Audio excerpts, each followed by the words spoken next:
তাতো সুন্দৰকৈ গোলাপ ফুলত ফুলছিল। গোলাপ ফুলকেইটাই নিজৰ ৰূপক লৈ বৰ অহংকাৰ কৰিছিল। সেই ফুলজোপাৰ কাষত এডাল কেকটাছ আছিল। কেকটাছৰ কাঁইটা শৰীৰটোৰ কাৰণে দেখিবলৈ বেয়া বুলি গোলাপ ফুলকৈ পাহে প্ৰায়ে কেকটাছডালক ঠাট্টা কৰাইছিল। কেকটাছডালে কিন্তু সাফল্য সহ্য কৰি গৈছিল। সিহঁতৰ ইজতৰ থকা আন গছবোৰেও গোলাপজোপাক দৈনিক ঠাট্টা নকবি বুলি কৈছিল, কিন্তু গোলাপজোপাই কাৰো কথাই শুনা নাছিল। যেতিয়া অতি বেছি গৰমৰ দিন পৰিব তেতিয়া সেই অঞ্চলটো পানীৰ অভাৱত আৰু শুকাই গৈছিল। গোলাপ কৈপাহে অভাৱত শুকাই গৈছিল। গোলাপ কৈপাহে পানীৰ অভাৱত শুকাই গৈছিল। তাৰ ধুনীয়া পাহিবোৰ শুকাই সৌন্দৰ্যহীন হৈ পৰিছিল। গোলাপজোপাই কেকটাছজোপাইয়ে চাই দেখিছিল যে এটি চৰাই কেকটাছজোপাৰ গাত চুটটো সময় দি তাৰ পৰা পানী খাইছিল।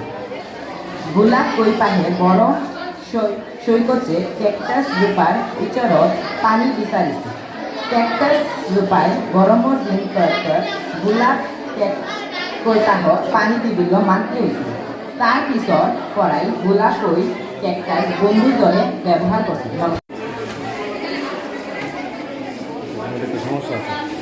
তো আজকে আমি একটা হিন্দি কথা বলছি যেটা সত্যি ঘটনার উপরে মানে আধারিত আর কি। একটু আমরা না ভূতিয়া একটু কেমন লাগবো? भूतिया स्टोरी सुनबे तो सब है? ठीक है सुन। ये कहानी एक ऐसे बच्चे की है जो मर के पैदा हुआ है। कोई सोच सकते हो जो एक बच्चा मर गया है वो आज भी जिंदा है? कोई नहीं सोच सकते ना? चलो सुनते हैं। तो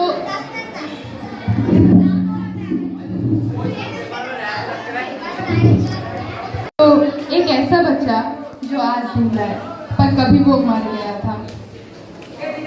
हमारे गांव में एक दादा रहते थे, एक भैया जो कि बहुत अच्छे थे, पर उनकी माँ बहुत बुरी थी। हम बोलते हैं ना डायन, जो कि भूतों की पूजा करती है, ऐसा। तो इसी टाइप में वो थी।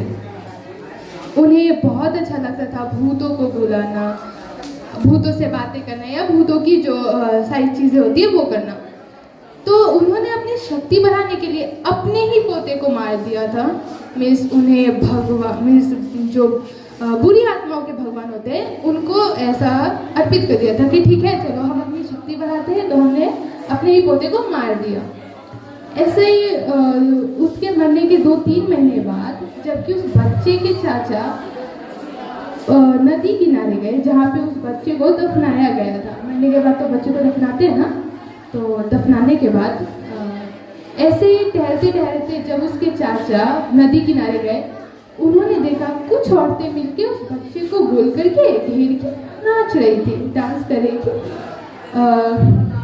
पहले तो उसके चाचा बहुत ही ज़्यादा डर गए कि क्या हो रहा है, ये तो मेरा भतीजा है, ऐसे कैसे हो सकता है? वो तो मर गया है 6 महीने पहले, वो जिंदा कैसे हो सकता है?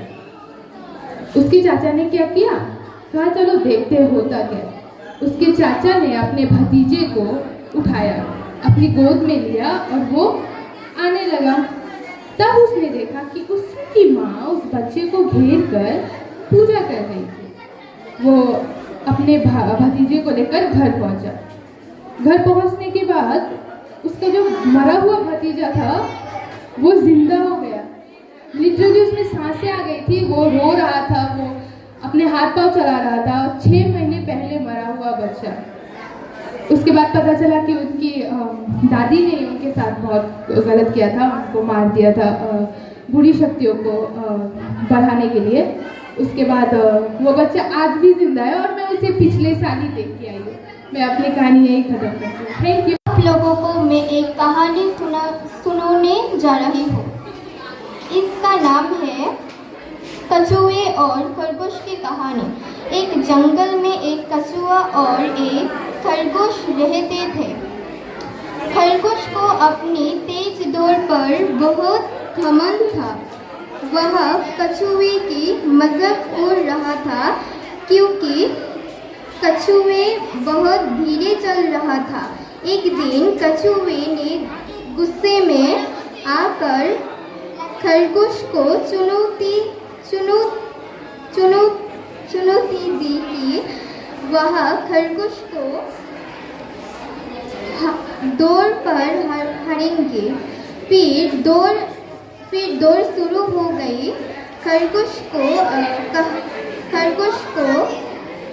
खरगोश और कछुए की दौड़ देखने वह जंगल के सभी प्राणी आ गए।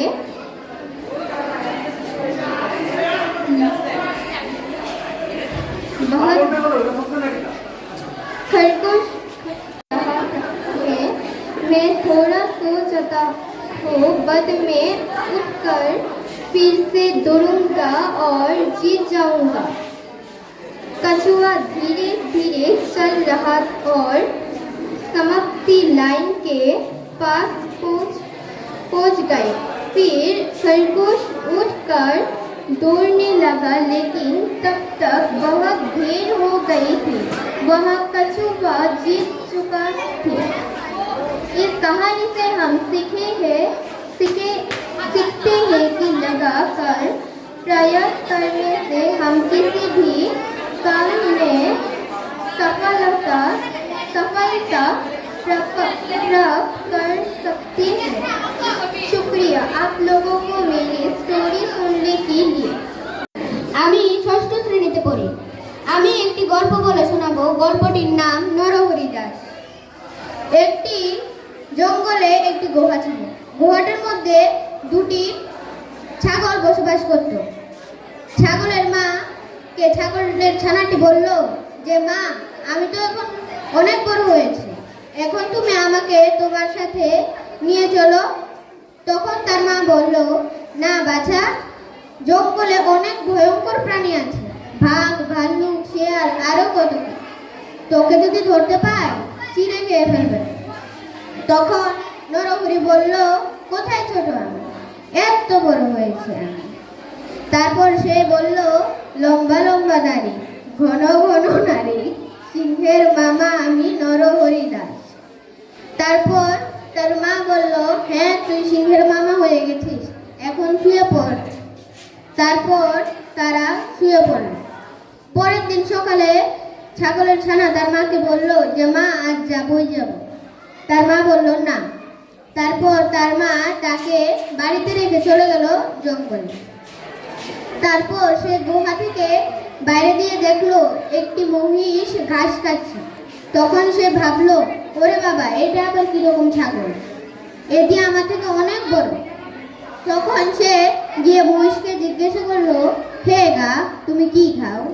তখন মহিষ বলল, দেখতে পাচ্ছিস না আমি ঘাস খাচ্ছি। তারপর নরহরি বলল, ঘাস তো আমিও খাই, আমার মাও খায়, কিন্তু আমি তো তোমার মতো এত লম্বা হতে পারি না।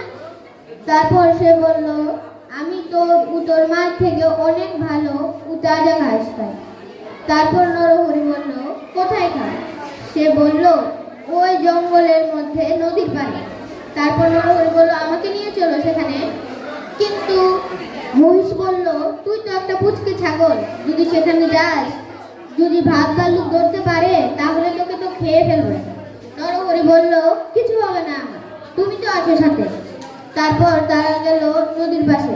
যেতে যেতে মহিষ নরহরিকে বলল, সন্ধে হবার আগেই কিন্তু বাড়ি ফিরতে হবে, না হলে রক্ষে নেই। সারাদিন নরহরি ও মহিষ অনেক ঘাস খেয়ে ফেলল। যাবার সময় নরহরি বলল যে আমি তো আর হাঁটতে পারছি না, পেট ফুলে ঢোল, এ তো বাড়ি গন্ডগোল। তারপর মহিষ বলল, এখন তুই তোর গন্ডগোল শুরু হয়ে গেল। তারপর নরহরি বলল যে তুমি চলে যাও, আমি কাল আসবো। তারপর মহিষ বলল, কি বলছিস, যদি আজ রাত এই গ্রামে এই জঙ্গলে থাকিস তাহলে তোর নির্ঘাত মৃত্যু নিশ্চিত। তখন নরহরি বলল, আমার কিচ্ছু হবে না, আমি আমার বুদ্ধির জোরে বেঁচে যাব।